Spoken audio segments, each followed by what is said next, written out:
Hey everybody, welcome to another episode of the podcast. I'm your host, Brian Keane, best-selling author of the book, The Fitness Mindset and Rewire Your Mindset, here to help you by deconstructing expert guests on all things health, fitness and mindset. Today's guest is with health and wellness coach Miriam Kerins Hussey on reducing anxiety and stress, managing energy levels and building your self-compassion muscle or self-worth muscle.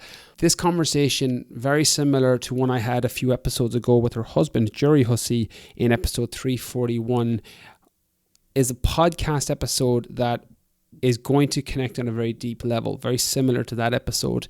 And I had a lot of aha moments. I had a lot of purple polar bears, for those of you who read Rewire Your Mindset, a lot of things that connected directly with me in today's episode. And as we explore the podcast, you'll see why, because we talk about things that I haven't previously discussed on the podcast, things like holding space for, inner child work, mirror work, and going deeper on trying to just disconnect from all your insecurities and working through it. And in today's podcast, we go through that. Some of the things we talked about: how stress and anxiety has become our new normal and the tools for moving past it, how to build your internal self-compassion or self-worth muscle, and the art of reframing, letting go, and the art of surrender.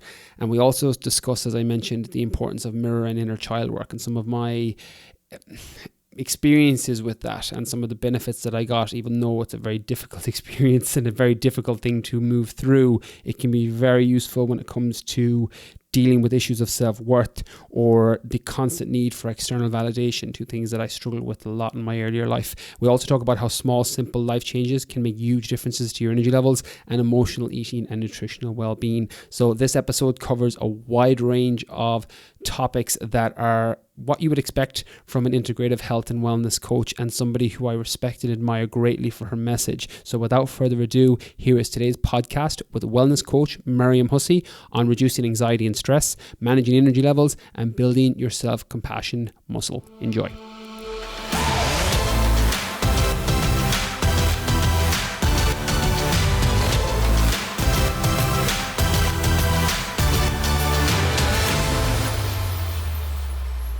Hey everybody, welcome to another episode of the podcast. I'm delighted to be joined today with my guest, Miriam Hussey. Miriam is an integrative health and wellness coach, keynote speaker, and founder of SoulSpace. She specialises in integrative health and wellness coaching that focuses on lifestyle as medicine and getting to the root cause of performance and health related issues, as this is the real awakening that allows lasting change and transformative breakthroughs. Her style focuses on the mind-body connection and integrates a holistic approach to enhanced health and well-being. I'm looking forward to talking all things health and wellness in today's episode. Miriam, welcome to the podcast. Thank you, Brian. I'm absolutely delighted to be here and really looking forward to this chat. Yeah, me too. I've been meaning to get you on for ages, Miriam, because I know, weirdly enough, we've had Jerry, your husband, on before you, and we've known each other longer, and I've been meaning to kind of just overlap with a podcast, so I'm delighted that we're finally getting to do it. Likewise. Miriam, before we kind of go into health and wellness, talk to us a little bit about your backstory. What got you into the world of health and wellness in general? I know your background was as a pharmacist and you kind of transitioned out from there, but tell everybody listening a little bit about your backstory.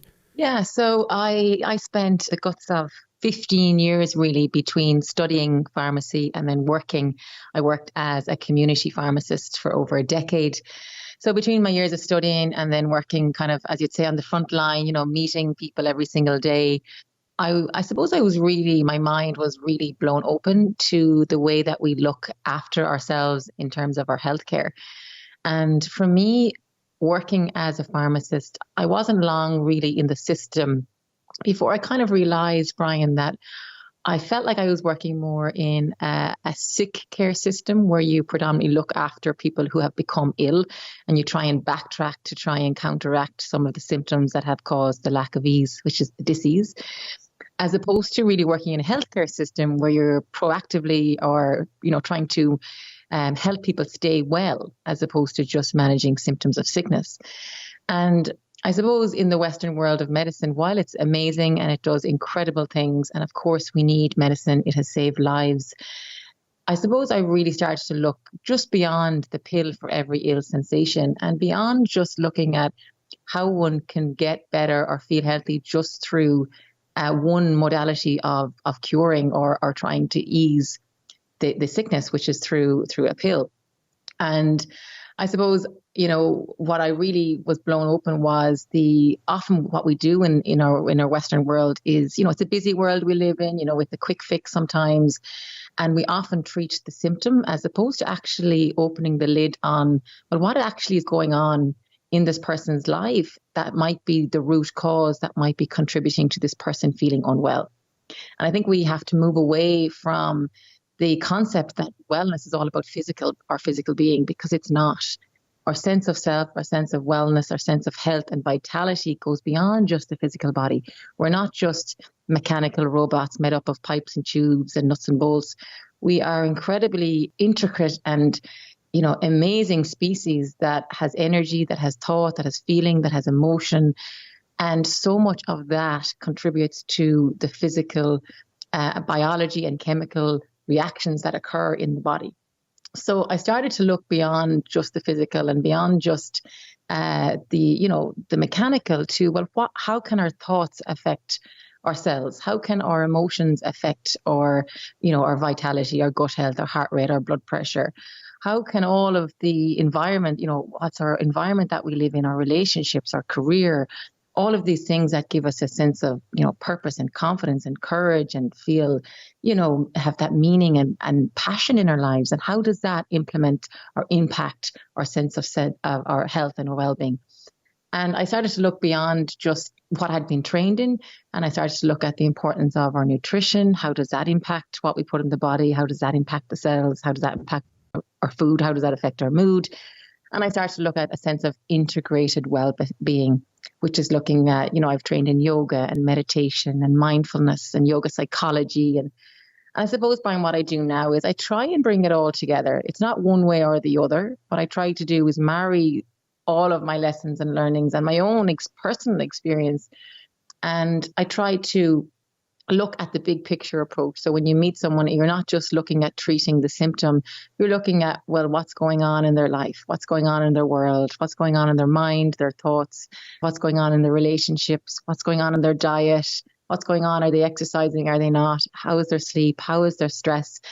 And I think probably the biggest one is the last one that I mentioned there about stress, because it has been said that up to 95% of most of our modern day diseases or inflammation is down to stress or imbalance in our nervous system. So I know that's kind of a long-winded answer, but I suppose it might give you and your listeners a little bit of a backstory, a back dive into where I've come from and what I do now, or where I prioritize my focus now is that integrated approach, looking at mind, body, soul, if you want to call it that, or really looking at lifestyle as medicine, which is looking at the way that we live our life, which is the style you're living your life in. How is the style you're living your life in every day either contributing to your manifestation of great health and vitality and performance, or how may it be contributing to self-destruction and a more lack of ease, which can manifest as a disease? I love that, Miriam. And as I said, and I'll put this over a separate introduction, I love your approach, and it's that holistic approach of asking what's going on in people's lives that may be affecting X, Y, or Z. And I'm going to double back on the pill for every ill. I think that is definitely something I want to talk on, because that line coming from your background and the approach that you take now, and the mistake or misconception people can have that, I have a problem, take a pill, it'll fix the problem, as opposed to getting to the root cause, which is what you support, and that's your entire message. But you mentioned stress there. Would you say that the biggest misconception in health and wellness is the lack of understanding around stress, or would you say it's something else, Miriam, that people fail to consider when it comes to health and wellness? Definitely, that is a huge contributing factor, because stress can show up in different ways for different people. And I think in our society today, what's happening is people are running around and they are highly stressed, and their nervous system is being overactive and it's working overtime all of the time. It's like we're the athlete on the track, never getting off to rest and repair and rehydrate and rehab. And we're running around the track and we're never giving ourselves the time and space to rest and recover. And what's happening is we end up living in this, what we call sympathetic state, dominant state of living, which is the fight or flight side of the nervous system. But I think what's happening today, Brian, is people aren't even aware that they're in the fight or flight all of the time. because it's become the new norm. And what's happening is we can be fueling the body with caffeine and sugar and, go. And these things are fueling our lifestyle to keep us busy, when it's adding more fuel to the fire, it's adding more adrenaline to the nervous system, and it's keeping us revved up and locked in fight or flight, which is that busyness, go, always on sensation. And the danger with this is it can be fine, for short term, but eventually the body will say, no, I've had enough of this. I can't keep going. And what happens is then we end up getting maybe a breakdown, a burnout, or we get sick because the body just says, I can't keep up at this pace all of the time. And I think what can happen is our nervous system. So, we have an autonomic nervous system. We have two main sides of the nervous system, the parasympathetic and the sympathetic. I won't get too sciencey on you now, but the sympathetic is that fight or flight side. We need it. It keeps us on high alert. If there's danger, it gets activated to keep us safe. We get flooded with cortisol and adrenaline, which are our stress hormones. And that tells the body, now you have energy, you can fight. So we evolved from the cave. If a bear jumps out of you, you get your adrenaline shot. So you either fight the bear or you run the hell away. So it's fight or flight. But after the bear is gone, we were meant to stop and drop into the other side of the nervous system, which is the parasympathetic. And that all is about rest, digest, and repair. And our nervous system was meant to be kind of like, if you imagine a light switch, you turn it on when you need it. So you rev it up, you go into the red zone when you need it. But then you're meant to turn the light switch off and drop into the blue or the green or that calm zone where we can recover. But what's happening in our world today is we're staying in the turned on fight or flight mode for too long or permanently. And we're not allowing ourselves the time and space to rest, repair, and recover. And we're not being attacked by bears in our modern world. There's no lions or bears jumping out at us, but we are being attacked every single day psychologically by to-do lists and emails and be here, go there, turned on with our social media, with our phones. We're always contactable. There seems to be a constant sense of urgency and pressure. And then this is keeping us locked in that cycle of fight or flight, which is the nervous system revved up, turned on. And long term, this can have huge impacts on our health in terms of our digestive health. It can dampen down our immune system. It affects our heart rate, our blood pressure, our respiratory system. It affects our fertility. The body is so intelligent, it says, it's not a safe world to bring a child in if you're constantly in a perception of threat and danger and urgency if you're in fight or flight. So I think the biggest thing in terms of health and wellness, to go back to your question, is yes, I think we need to understand the impact of being turned on in that stressful state for too long. And then how do we balance? How do we realign? How do we shift ourselves out of the fight or flight on a more regular basis? How do we drop into the parasympathetic, which is that rest recovery side? And really, how do we do that on a daily basis? And it comes back to simple things. Me, Brian, I'm all about simplicity. I'm not about highfalutin, fad, anything. I really believe in back to basics, and the power of the breath is probably the most important one in terms of balancing our nervous system. Looking at our nutrition, coming back to eating wholesome, real, natural foods and beverages as much as we can, getting out in nature, grounding yourself, getting fresh air, moving the body. These are simple things that we probably all know about, but the more we do them, the more regularly we make them part of our routines, is the more that we can reduce our stress. And the more that we do that, we can balance the nervous system and bring us into more alignment in terms of physical health, but also in terms of our mental and our emotional well-being. From your experience, Miriam, why don't you think that we do them? As I said at the kind of top of the podcast, and you mentioned it there, like, it's your simplistic approach that I love. It's stuff that anybody can do. Get outside and ground. Look at your nutritional choices. Focus on your breath. These are all things we can do that don't take up a massive amount of time, energy, or effort. From your experience, Miriam, why do you think we don't? Is it a case of a lack of education around it, or trying to figure things out and overcomplicate things?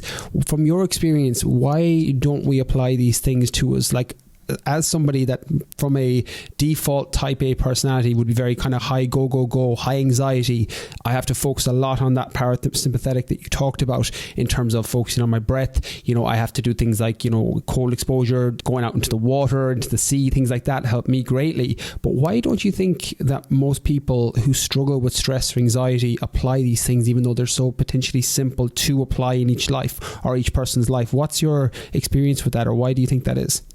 It's a really, really powerful question. And, you know, I too, similar to you, Brian, I have to, you know, really work on it, you know, and I know my husband, Jerry, would always say the only work that works is the work, you know, is doing the work.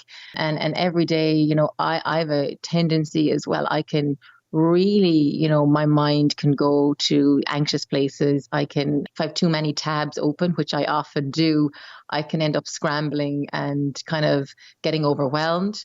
And I know when I let my practices slip, I really fall into that overwhelming state of feeling anxious, feeling nervous, feeling, you know, any form of kind of an overwhelm.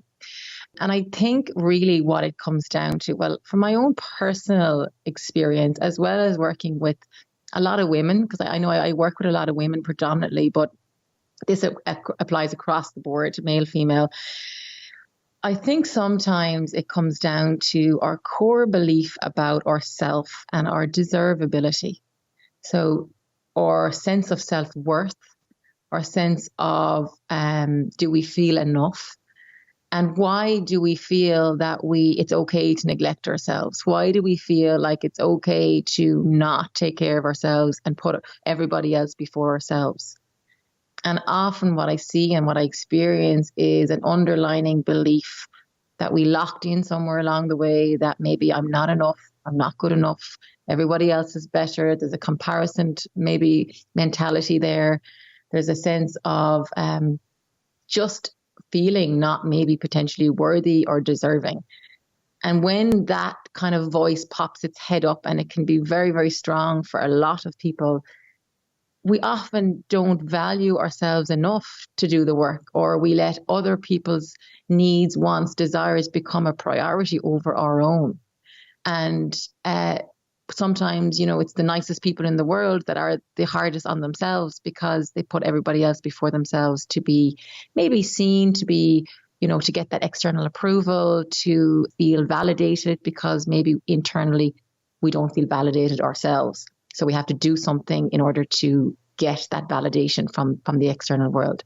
So I really believe a core chunk of any work that we do on ourselves, on our journey towards, you know, whatever it is that you're going, health, well-being, peace of mind, contentment, success, prosperity, whatever journey you are on, I really believe a core work piece of that work is working on self-worth, working on developing inner belief systems about, you know, about your sense of self, your sense of value in the world, your sense of credibility, your sense of deservability, and really ultimately building the muscle of internal self-compassion, and building that inner sense of strength, not in a strong, you know, egotistical way, but in a very, I often say the phrase that there is huge strength in our softness, or there is huge strength in our vulnerability. And when we can sit with our vulnerabilities, our flaws, and not judge them, and be okay and say that is enough, and I am trying my best, and, you know, today is a new day, and every day we are graced with lessons and blessings. And I think the more we can harbor more internal self-confidence through the journey of self-compassion, I think the gateway to self-confidence is through compassion. That really helps us to then value ourselves. And if we value ourselves, we're more likely to put ourselves on our priority list, and therefore give ourselves the time and energy to do the work that we need on a daily basis to keep us at our best.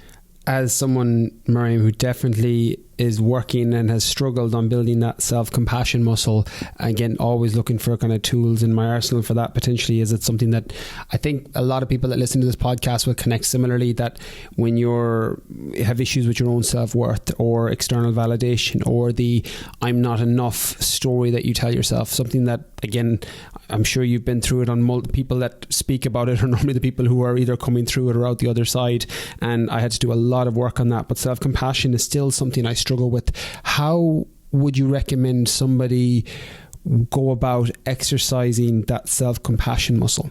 Yeah, it's very true for me. It's been my journey, and I as you said, I think when you go through it, when you walk through it, to come out the other end of it, you learn so much, and you can almost see it everywhere you go then, because it resonates with you. And it's not to say that I'm fully through it. I'm a work in progress myself. I think we all are. That's the journey of life.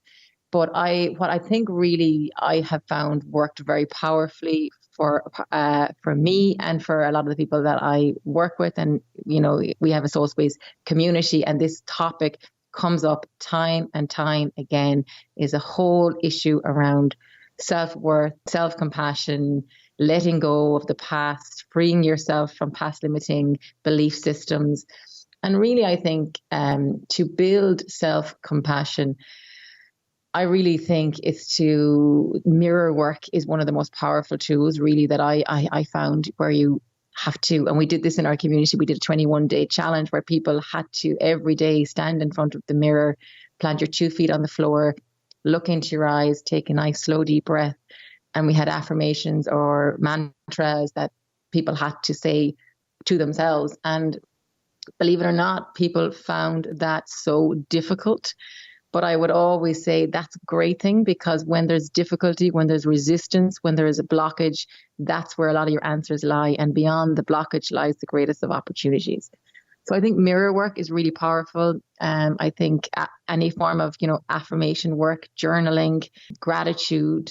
But I think really one of the most powerful things that I have done in my own life is to write a letter, from your heart. So to yourself, writing a letter to your inner child. So inner child work is so powerful. So, if you can imagine yourself as, a child, I know Jerry talks about the 8-year-old self, but imagine, he or she is upset or scared about something. What would you do? You'd go over, you'd hug them, you'd give them a hug, you'd say, everything is going to be okay. What can I do for you?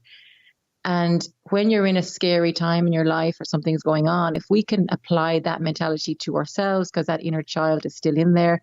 So you kind of, go after that in sense of you be kinder to yourself, be more compassionate to yourself, rather than you would never go over to a young child and shout at them or give out to them or tell them they're stupid or, binge eat or binge drink. You'd never just shove food down their face or alcohol down their mouth. You'd be very compassionate. You'd go over, you'd care for them. So can we apply that to ourselves? And that kind of technique, I believe, is very, very powerful in helping build the muscle of self-compassion.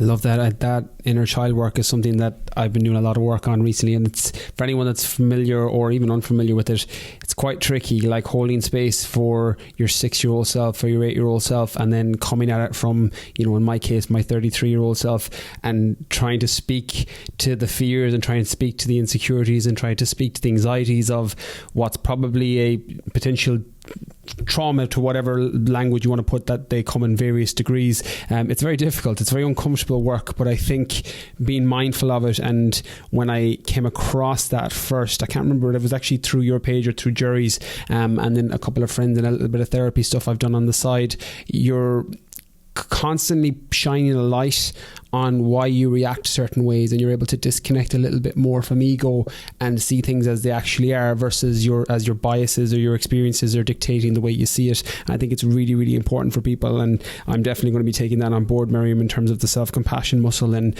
nearly doubling down on that. You mentioned the mirror work there, you've mentioned the inner child work, you've mentioned tools and techniques that work really well, such as grounding, and getting out into the ocean is something that I do personally, very similar to the way that I ground. But is there something that you know now, Miriam, and this may be mindset related, this may be something physical, this may be something completely different in terms of anxiety, stress, or, you know, emotional well-being or even consciousness, but is there something that you know now that you wish you had known 5 or 10 years ago that was just an absolute game changer for you in terms of thinking, or anything that has supported you massively over the last 5 or 10 years that's just an automatic for you now?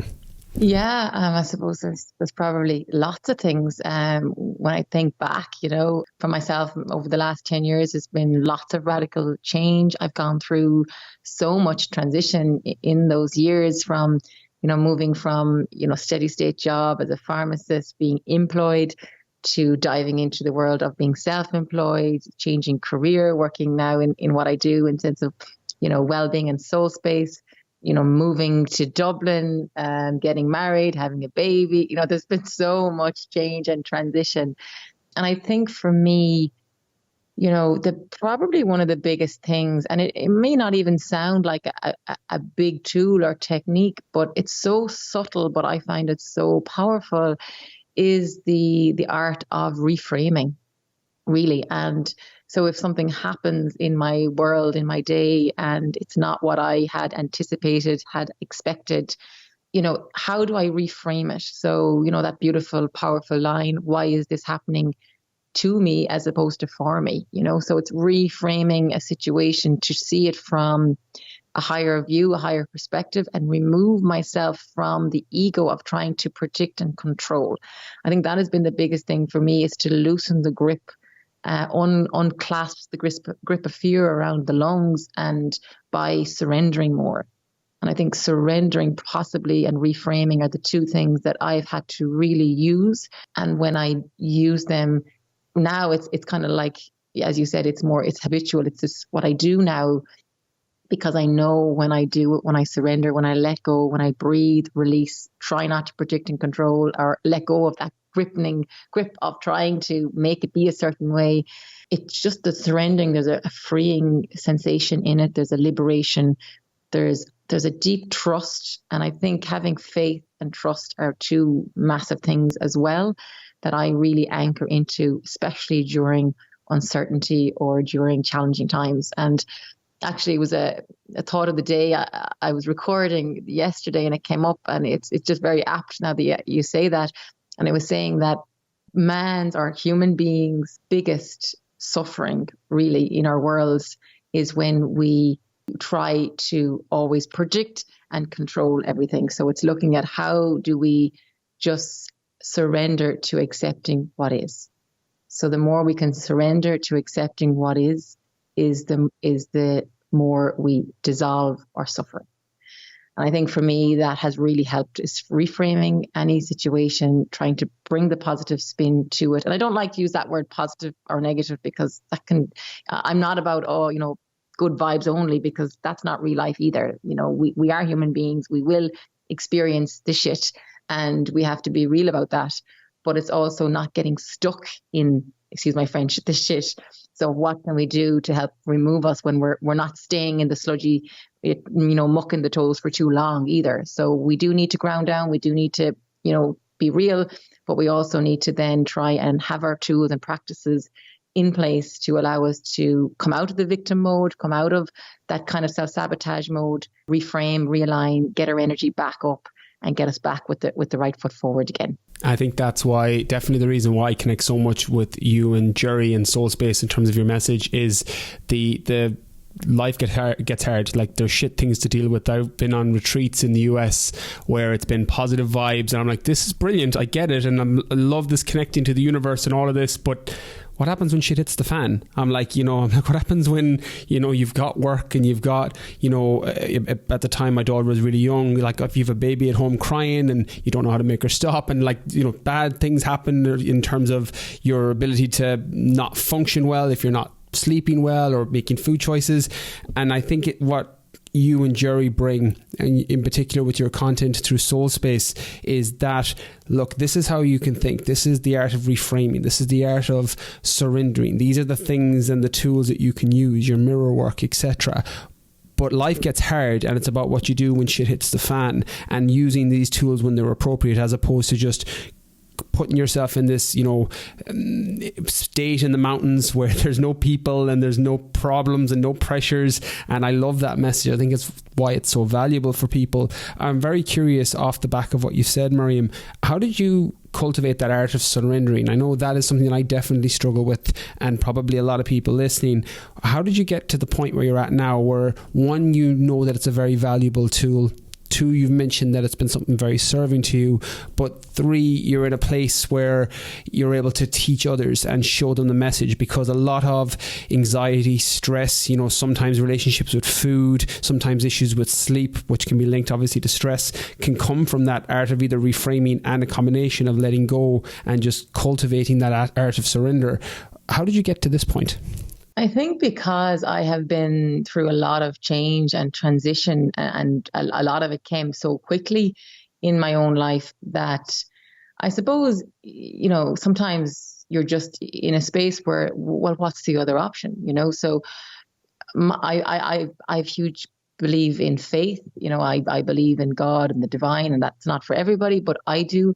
And when I sit in meditation or prayer, and I open my heart to that divine message, to that energetic flow of connection to source or universe, it's just a knowingness, and it's a dropping into a sense of trusting, and that everything will be okay. And that if, that beautiful phrase, well, then if God is with you, well, then who is against you? And I tend to draw on the strength of prayer, of meditation, in any dark or difficult times. And when I sit into that space of get on my yoga mat or pray or meditate, naturally the heart opens. Naturally, I just sit into that kind of spaciousness. And within that, there's just a natural gravitation towards releasing and letting go, like untangling myself from the web of fear of the external world, untangling myself from the enmeshment of external voices and, expectations. And when I unclasp myself from that external world and sit in that kind of inner spaciousness of ease and grace, there's a natural surrendering. And into that, I feel held, I feel supported, I feel trusted, I feel safe. And then in that, I often cultivate inner wisdom. And that's where I often get my insights or moments of clarity that then give me the strength to kind of keep going. So I don't know if that makes sense. Like in yoga, we talk about there's 5 layers, 5 sheets, or they're called the 5 koshas. And when you come onto a yoga mat, people often think, oh, sure, it's just a pile of, what is it, like a load of stretching? How is that even good for you? Other than physical mobility and flexibility. And yes, it's great for that. But there's so much more going on. And in terms of when you get on a yoga mat, you move the body physically, and that's allowing you to move through the external layer, the outer layer, which is the physical layer. You then use the breath, which is the pranayama. Prana is the breath, life force energy. And that gets you into the energetics of the body, which allows you to drop into the energy, which is your emotions. So emotion is energy in motion.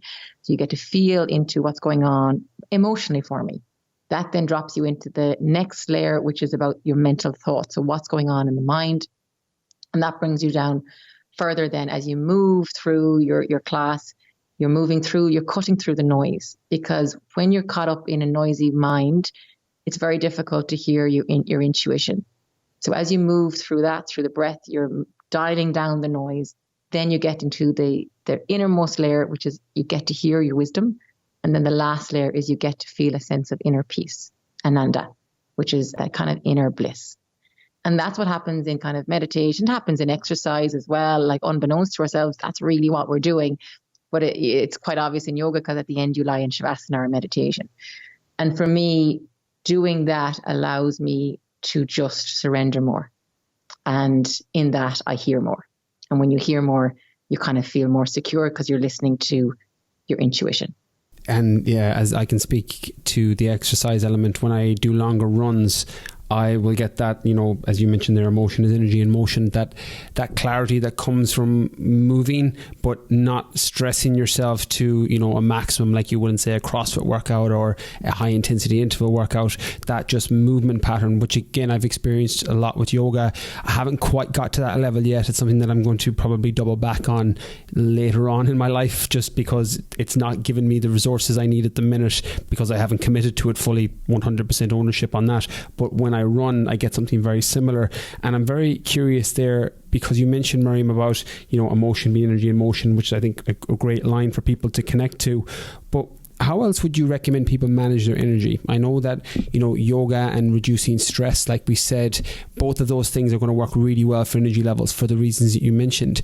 But when it comes to actually balancing and managing energy, which is something a lot of people struggle with, are there other areas that you think people need to consider or focus on? Things like sleep, things like food, nutrition. What's your kind of 2 cents in terms of managing energy for people?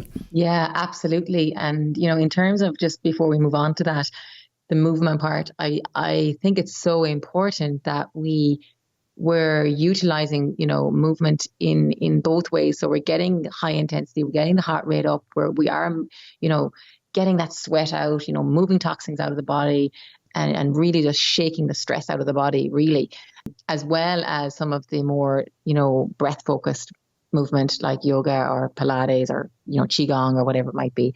So there's not one or the other that's better. I think a combination of both is a wonderful kind of medicine to have. But in terms of your energy, Brian, absolutely. Food is huge. We have all known, Christmas dinner, after eating a big load of food together, you get that food coma and you fall asleep on the couch and you just feel like you can't move for a week.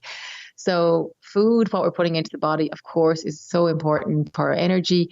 So looking again at what are you eating? How often are you eating? Most importantly, why are you eating the way that you eat? Is it out of an emotion? Is it stemming from an emotion? So is it boredom? Is it anxiety? Is it fear? Is it whatever, stress that's causing you to eat in unwanted ways? Just looking at what are you putting into the body. Is there too much chemicalized, processed, sugary foods going into the body? If so, that is absolutely going to play havoc and puck with your sugar levels, which is going to cause huge spikes of, adrenaline or of energy, and then followed by a huge crash and feeling crap and feeling low. And then the more you feel crap and low, then you crave the sugar again and you're going on this vicious cycle. So you know this more than anybody.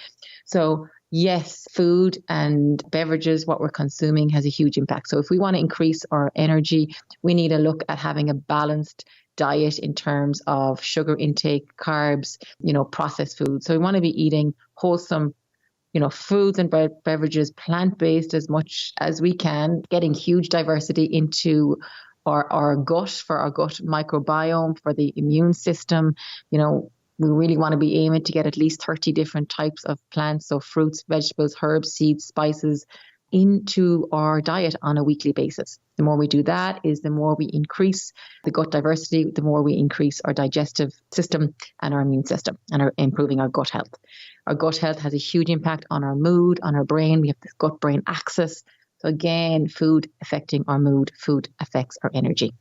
And then the other one, yeah, absolutely. Sleep is a huge one. So again, how are you sleeping? What are your sleeping patterns? Have you nighttime routines? And it's not just about the nighttime, actually, what's going on throughout your day, in terms of your food, in terms of your stress levels, in terms of your movement and exercise.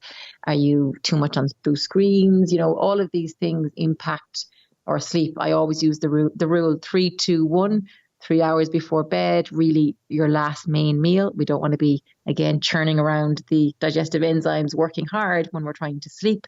2 hours before bed really should be removing yourself from anything that's too taxing on the mind or the body. So nothing like too high intensity exercise, or nothing that's going to crank up in the brain in terms of emails or work. And then 1 hour before bed, ideally removing ourselves from the blue screens. And then I'd look at things as well, like, creating a beautiful environment in your home. So what is your bedroom like? Is it cluttered? Is it cramped? Is it noisy? Because that's going to affect how you sleep.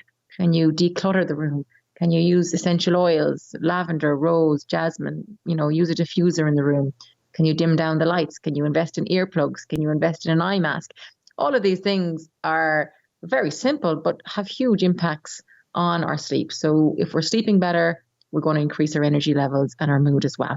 It's the small things added up that, it's if you can handle these small, consistent changes, they yield massive dividends in terms of focusing on sleep quality, like you mentioned, potentially investing in, a mask or earplugs. I have a white noise machine that travels with me everywhere. Like, it's the best purchase I think I've bought in definitely the last 5 or 6 years, because it just drowns out the noise. If I was traveling outside of COVID, I'll bring it with me in a hotel room, and it just drowns out that background noise and is amazing for sleep. But I want to double back on nutrition there, Miriam. Again, nutritional well-being is something that you focus on, and you mentioned really good tips for people there about the diversity of plants in particular, which I'm a big advocate of as well.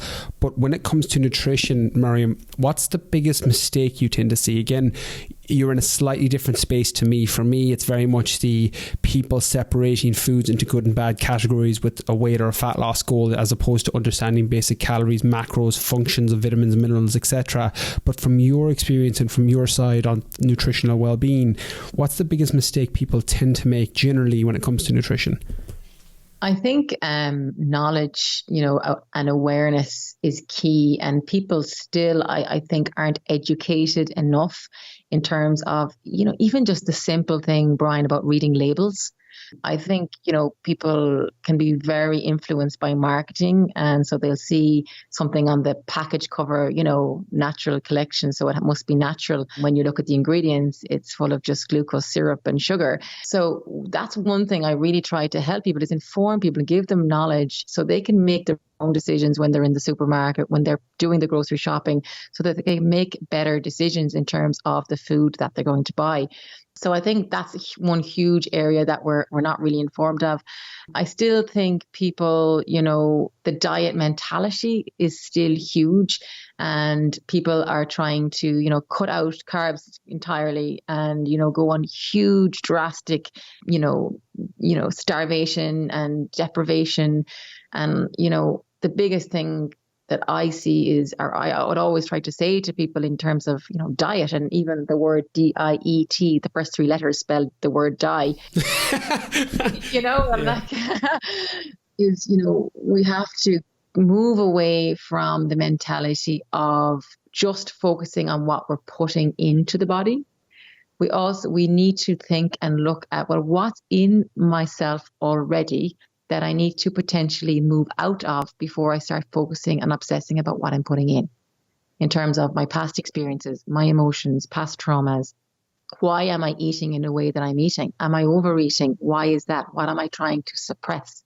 What's the emotion that I am trying to run away from? What is the life situation that I am, escaping from? Because we often use food, comfort food, sugar as an escapism to try and numb or suppress something internally that can never, ever be, I often use that phrase, food will fill us up, but it can never fulfill us. So I work a lot with emotional eating, and because again, it's something I have gone through myself. So I know it inside out and upside down. And really, I suppose I see it a lot in people today is that kind of, and again, it comes back to, not feeling enough potentially, or, really not allowing the inner self, the true self, the authentic self to be seen in the world. And we try and hide it. We try and mask it away. We try and suppress it. And one way that people often do that or turn to is food as a way to do that. But that's a whole other episode in itself, Brian. 100%. That's a whole topic. One of the things that came back for me when I was journaling, I started journaling several years ago, and the 2 emotions that I linked with particular food and exercise were, for me, and again, this might be helpful for people, it might not be, but I was a boredom eater. So I generally didn't turn to it if I felt other emotions, anxiety, loneliness, etc. That wasn't my escape. But if I was bored, I would turn to food. And for me, anytime I felt lonely or alone, I would turn to exercise. So that addiction to exercise. Again, I can't talk. I train for 100-mile ultramarathons and Ironman triathlons, but at the minute they're structured based on a specific goal versus trying to escape and numb out, which is, you know, why you do something is normally more important than what you do, from my experience anyway. And kind of loneliness and anxiety, I would turn to exercise to try and remove that feeling, and journaling helped me get there. And as you said there, a lot of it ties back to your self-worth or external validation, or just working on yourself and internally asking, why am I feeling this way? Why am I acting this way? Why is this my reaction that I get stressed out and I turn to food potentially? And journaling, as you mentioned earlier, is a tool that can potentially do that. And I think it's really, really helpful for people. But as you said, we won't go down that emotional eating. That's a whole podcast in itself. But I do have one final question, Miriam, and I'm really curious, as somebody that has done so much work on themselves over the years, has transitioned out of, you know, the career in pharmacy to doing what you're doing now, which is helping and serving people on a much grander scale to turn things backwards and inwards on themselves so that they can, you know, help themselves in the external world. But if you could go back, Miriam, to your 21, 22-year-old self, what advice would you give somebody in a very similar position, or to yourself when you were in that position? I think looking back now, I think I would have said to myself, it's okay to just be you. And it's okay to go after what's in your heart and follow it. If God or universe or whatever has placed something in your heart, I believe it has been placed in your heart specifically for a reason. And that we all have an incredible capability to help be of service to the world and to help change and shift the world and help people. And I think for me, in my early 20s, I was running, racing, I was, you know, I had a mask on, I was kind of hiding the real self from the world. I had everything in my world, you know, was validated by how I looked and my external appearance. And, you know, I didn't give myself and what was in my heart the space to flourish, because I was living potentially a life that I thought other people wanted me to live. So I would say to anybody, you know, in that space right now, I would say, you know, it's what I had to do, Brian, is I had to integrate various parts of myself, you know, and that took a while. It took, you know, work. I went to an amazing therapist. I, you know, did lots of work on myself, but there was a part of me, you know, Miriam, the pharmacist. There was the part of me that was Miriam, that loved to have a great time, that loved to go out and have the crack. There was a part of me that was Miriam that was very spiritual, but I kind of kept that in the closet because I thought people thought I'd be weird, you know. So there was all these different parts to me, and I was kind of, you know, showcasing one to the world and hiding the other. And that never leads to inner contentment. That just leads to an inner tug of war of a disharmonious sense of self. It leads to resistance. It leads to insecurity. So what I would say is, how do you integrate all of you? And I think the biggest lesson that I have learned is not everybody is going to love me. Not everybody is going to like me. And, you know, that's okay.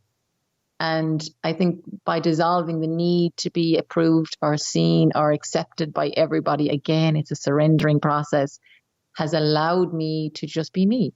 And if people like that, wonderful. And if people don't, that's okay too. So I think it's a long-winded answer, Brian, but I hope that makes sense. Not at all. That is such an amazing way to finish. Such a empowering note for people. I think, you know, my mum used to always tell me that you're not everybody's cup of tea, but you're somebody's shot of whiskey.